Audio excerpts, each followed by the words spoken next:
গত ৫ বছরে বিশ্বের যে দেশটি সবচেয়ে বেশি ভারতীয় নাগরিককে নিজ দেশে ফেরত পাঠিয়েছে সেই তালিকার শীর্ষে রয়েছে সৌদি আরব। যুক্তরাষ্ট্র নয়, বরং মধ্যপ্রাচ্যের এই দেশ থেকেই সর্বাধিক সংখ্যক ভারতীয়কে প্রত্যাবাসন করা হয়েছে, এমন তথ্য প্রকাশ করেছে ভারতের পররাষ্ট্র মন্ত্রণালয়। রাজ্যসভায় উপস্থাপিত সরকারি তথ্যে বলা হয়েছে 2021 থেকে 2025 সাল পর্যন্ত সময়ে সৌদি আরব থেকে হাজার হাজার ভারতীয় নাগরিককে দেশে ফেরত পাঠানো হয়েছে। এর পেছনে প্রধান কারণ হিসেবে উঠে এসেছে ভিসার মেয়াদ উত্তীর্ণ হওয়া, বৈধ ওয়ার্ক পারমিট ছাড়া কাজ করা এবং শ্রম আইন লঙ্ঘনের মতো বিষয়গুলো। ভারতীয় পররাষ্ট্র প্রতিমন্ত্রী কীর্তি বর্ধন সিং সংসদে এক লিখিত উত্তরে জানান, অনেক দেশ নিয়মিতভাবে আটক বা বহিষ্কৃত ব্যক্তিদের তথ্য সরবরাহ না করলেও ইমার্জেন্সি সার্টিফিকেটের ভিত্তিতে করা প্রত্যাবাসনের পরিসংখ্যান বিদেশে ভারতীয় নাগরিকদের বিরুদ্ধে নেওয়া আইনগত ব্যবস্থার একটি নির্ভরযোগ্য সূচক হিসেবে বিবেচিত হয়। সৌদি আরব থেকে ফেরত পাঠানো ভারতীয়দের সংখ্যা। রিয়াদে অবস্থিত ভারতীয় মিশনের তথ্য অনুযায়ী 2021 সালে 8,887 জন, 2022 সালে 10,277 জন, 2023 সালে 11,486 জন, 2024 সালে 9,206 জন, 2025 সালে এ পর্যন্ত 7,019 জন।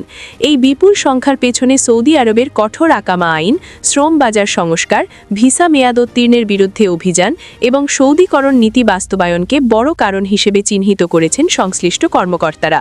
একজন জ্যেষ্ঠ কর্মকর্তা জানান, উপসাগরীয় অঞ্চলে বিশেষ করে সৌদি আরবে ভিসার মেয়াদ শেষ হওয়া, অনুমোদনহীনভাবে কাজ করা এবং বসবাস আইন লঙ্ঘনের কারণে এখনও ব্যাপক আকারে ধরপকড় এবং প্রত্যাবাসন কার্যক্রম চলছে।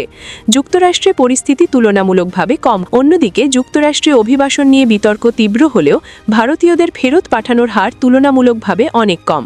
ওয়াশিংটনে ভারতীয় মিশনের তথ্য অনুযায়ী 2021 সালে 805 জন, 2022 সালে 826 জন, 2023 সালে 617 জন, 2024 সালে 1,368 জন, 2025 সালে এ পর্যন্ত 3,414 জন।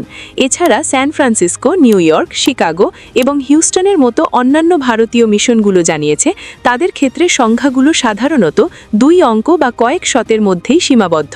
কর্মকর্তারা বলছেন, যুক্তরাষ্ট্রে বেশিরভাগ ক্ষেত্রেই ভিসা সংক্রান্ত নিয়ম ভঙ্গের কারণে প্রত্যাবাসন হয়, ফেরত পাঠানোর প্রধান কারণ।